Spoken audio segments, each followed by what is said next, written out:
So folks, at this point, we've done our entire discussion of linear equations and lines. And I want to do a summary where we bring together everything into a single video and maybe give us a little bit of kind of some new ways to look at a couple of these old ideas. So first of all, careful here, a linear function of one variable is a function that could be written in the form f of x is equal to ax plus b. Comparing and contrasting, I guess I should say, with a linear equation. So the key different words here we have function, here we have a linear equation of two variables, x and y, is an equation that can be written in the form ax plus by equals c, where a and b are not both 0 at the same time. Well, there's letting the cat out of the bag, and we've seen this, that the graphs of linear functions of one variable and the graphs of linear equations of two variables, their graphs are lines. They look like lines. Okay. So let's go ahead and find the average rate of change between x equals -2 and x equals 5 for this linear function here. So the average rate of change on the interval from -2 to 5 is equal to f of 5 minus f of -2 all over 5 minus a -2. And if we were to evaluate f of 5 in this function, we get -15 plus 7 is -8 for the first term. And f of -2 would be 13, so minus 13. F of -2 is 13, all divided by 7. And if we were to clean this up here, we end up with -21 divided by 7, which simplifies to 3. Now, of course, there's no coincidence that when we find the average rate of change of a linear function, that the average rate of change, oops, I have a negative sign error, folks, that should be a -3. We have that the average rate of change is just the slope. I want to warn you that that's only true for linear functions. This next question says, true or false, the average rate of change of this function right here is constant? Well, that's what we were just looking at. That is, of course, true. The average rate of change is always -3. But I want to warn you that that's a trademark of linear functions.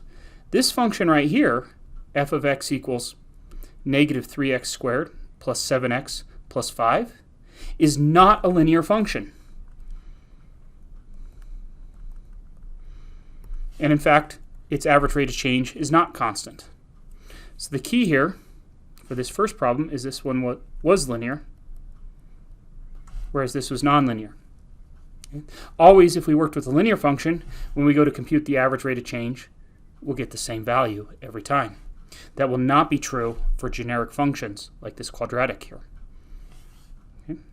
So let's just say that linear functions have constant average rates of change. This is their defining characteristic. Okay. For non-vertical lines, the constant rate of change is called the slope of the line. Let's remind ourselves of our slope formula.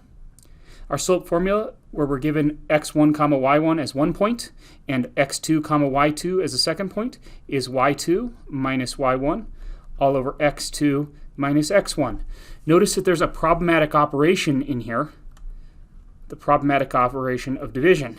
So we need to make sure that x2 minus x1 does not equal 0, which tells us that x2 cannot equal x1. So when we go to define the slope, we require that x2 and x1 not be the same.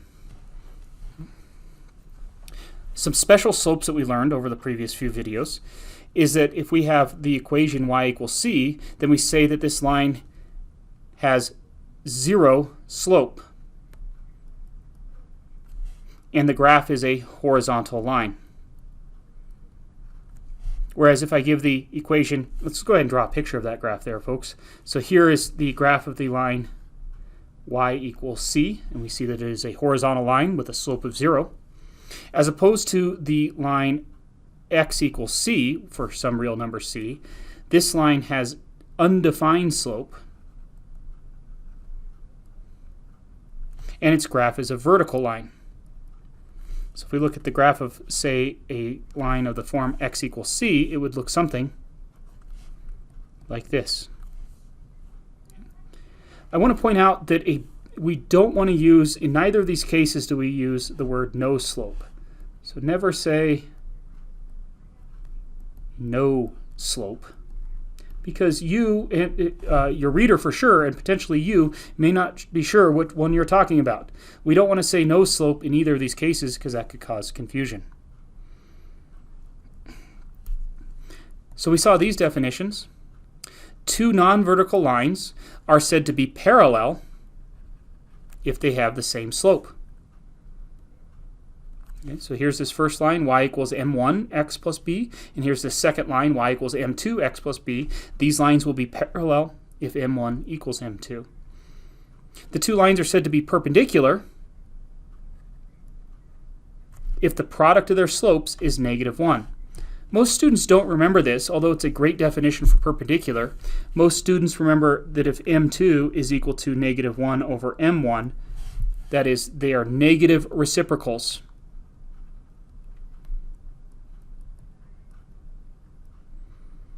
of one another, then the two lines are perpendicular.